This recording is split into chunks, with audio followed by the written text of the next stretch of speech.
नमस्ते बच्चों। आज हम देखने वाले हैं पहली इकाई कविता क्रमांक 1 चांदनी रात। इनका भावार्थ मैंने डिस्क्रिप्शन बॉक्स में दिया है, आप देख लीजिए।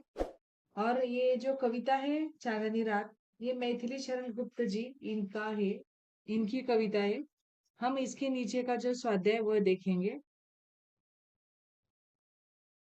तो ये कल्पना पल्लव पुलक करती है धरती हरि तृणों की नौकों से।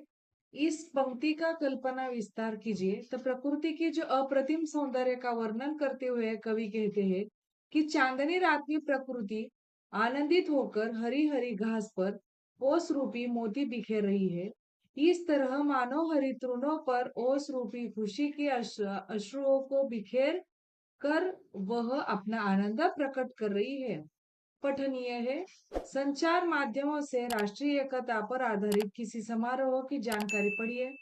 तो 31 अक्टूबर 2023 को सरदार वल्लभ भाई पटेल के जन्मदिन के अवसर पर काटोल रोड कॉलोनी के राष्ट्र संसद द्वारा राष्ट्रीय एकता पर विशेष कार्यक्रम का आयोजन किया गया। इस कार्यक्रम के अध्यक्ष मान्यवर अतिथि के रूप में जिला अधिकारी थे। आगे देखिए।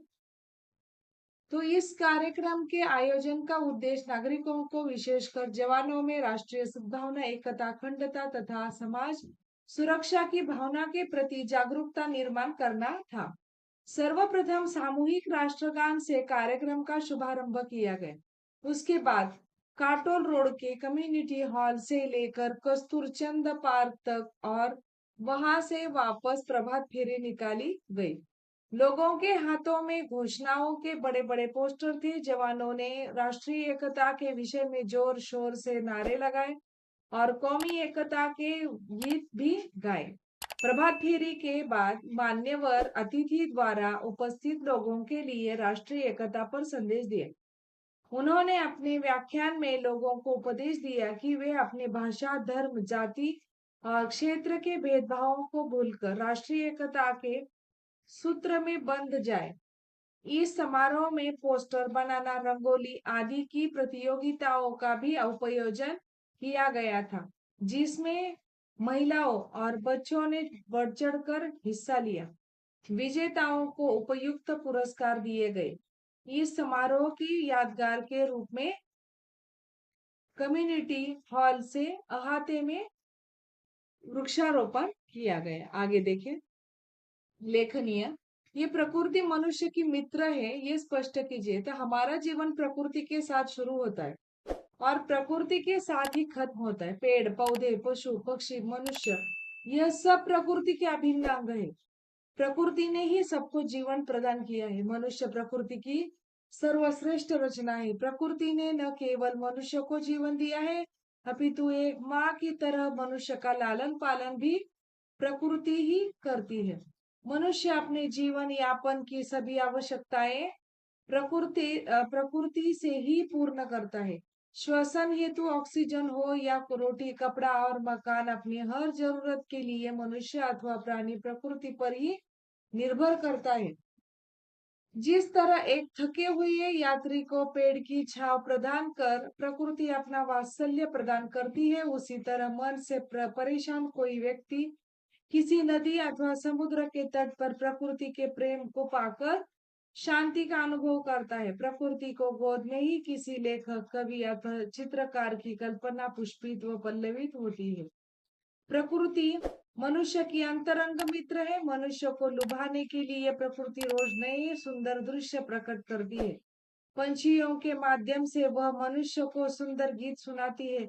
इस तरह प्रकृति जीवन को नए रंगों से भर देती है, परंतु अपने स्वार्थ के वशीभूत मनुष्य प्रकृति के इस उपकार को भूला बैठा है। पेड़, पौधे, पशु, पक्षी प्रकृति के अभिन्न अंग है। आधुनिकता के विकास को और भौतिकतावाद को होड़ में मनुष्य पेड़, पौधे व जंगलों को काटता जा रहा है और इस प्रकार वह पशु पक्षियों एवं पर्यावरण के सभी अंगों को हानि पहुंचाकर नष्ट कर रहा है।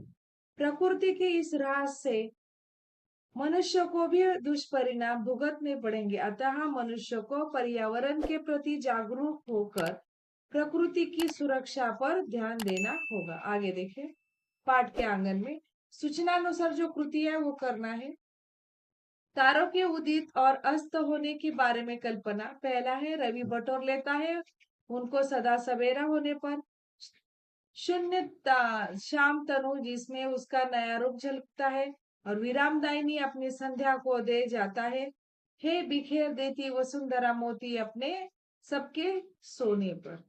आगे देखिए, चांदनी रात की जो विशेषता है, पहला है, चंद्रमा की चंचल किरणें जल थल में खेलते हुए स्वच्छ चांदनी बिखेर रही है। प्रकृति के कण कण से रोमांच प्रकट हो रहा है। हर दिशा आनंदमय है। शांत और मौन नियति खामोशी से अपने कार्यकलाप कर रही है। तारे अपने समय से उदय और अस्त हो रहे हैं। संध्या को सूर्य तारे दे देता है और जो उन्हें नया रूप प्रदान करती है। सुंदर पर्ण कुटीर में धीर वीर बैठा है। जब सारा संसार सो रहा है तब वो वीर धनुर्धर जाग रहा है। आगे देखिए, निम्नलिखित पंक्तियों का सरल अर्थ लिखिए। मैंने जो डिस्क्रिप्शन बॉक्स में आपको पंक्तियां दी है, वो पंक्तियों का भावार्थ भी पूरा दिया है, आप अच्छे से समझ लें। ये चारू चंद्र की जो चंचल किरणें खेल रही है जल थल में, ये जो है, ये पंक्तियां मैथिली शरण गुप्त है जी, इनकी कविता है। तो प्रस्तुत कविता में उन्होंने पंचवटी खंड काव्य का एक अंश है। कवि ने पंचवटी की अप्रतिम शोभा का वर्णन बड़े सुंदर ढंग से किया है। सुंदर चंद्रमा की जो चंचल किरणें हैं वो प्रतिबिंबी जल थल में पड़ रही है। ये किरणें धरती पर भी अपनी रूपहली जो आभा है वो बिखरे हुए हैं, जिसे देखकर ऐसा लगता है मानो ये किरणें जल थल में खेल रही हो। धरती और आकाश में चारों ओर स्वच्छ चांदनी अपना शुभ्र प्रकाश बिखेर रही है। चांदनी रात की जो मनोहरी छटा के आनंदित प्रकृति हरे पत्तों पर शबनम बिखेर कर अपना आनंद प्रकट कर रही है। मंद पवन के झोंकों से आनंदित वो पेड़ भी मस्ती से झूम रहे हैं, ऐसा कभी प्रतीत हो रहा है। आगे देखिए, क्या ही स्वच्छ चांदनी शांत और चुपचाप। आगे देखिए, कवि ने यहाँ प्रकृति की अनुपम छटा का मनोहरी वर्णन करते हुए कहा है कि बेहद स्वच्छ चांदनी दिखाई दे रही है। रात अत्यंत निस्तब्ध अर्थात शांत है। इस पवित्र वातावरण में बहती मंद पवन स्वच्छंद सुगंध बिखेर रही है। प्रकृति के व्याप्त अद्वितीय आनंद से कोई दिशा वंचित नहीं, अर्थात चहु और मौन आनंद व्याप्त है। इस शांत और स्थिर वातावरण में भी नियति नटी सुचारू रूप से कार्यशील है, परंतु वह भी अपने कार्यकल्पों से प्रकृति की इस जो शांति है, वो शांति को भंग कर न कर शांत व एकांत भाव से कार्यरत है। आगे देखिए, संभाषणीय। शरद पूर्णिमा त्योहार के बारे में चर्चा कीजिए। तो मैंने ये लिख कर दिया है आपके स्कूल में, आपको जो प्रश्न आया तो आपको इजीली उसका आंसर, अब उसका उत्तर आप अपनी नोटबुक में लिख लो। आगे देखो, पाठ से आगे दिए गए शब्दों का उपयोग करते हुए स्वरचित कविता बनाकर काव्य मंच पर प्रस्तुत कीजिए।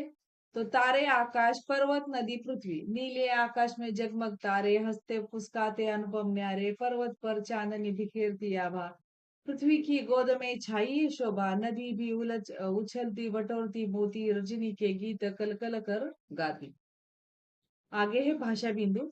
तो ये निम्नलिखित पर्यायवाची शब्द है। पर्यायवाची यानी समानार्थी शब्द मराठी में कहते हैं, और हिंदी में पर्यायवाची भी कहते हैं, समानार्थी भी कहते हैं। तो तरु का अर्थ है वृक्ष, विटप, पादप। वसुंधरा धरती, भूमि, पृथ्वी। चंद्र, शशि, मयंक, इंदु। पुरुष, किसान, हरधर, खेतीहर। उद्यान, उपवन, बाग, फुलवारी। अरण्य, कानन, वन और विपिन। आपकी नोटबुक निकाले और उसमें आप उसका भावार्थ, कविता का भावार्थ और उसके नीचे जो दिया हुआ स्वाध्याय अपनी नोटबुक में अच्छे से हैंड राइटिंग में लिखे। ठीक है, आज का जो स्वाध्याय आपको अच्छे से समझ में आए होंगे। धन्यवाद।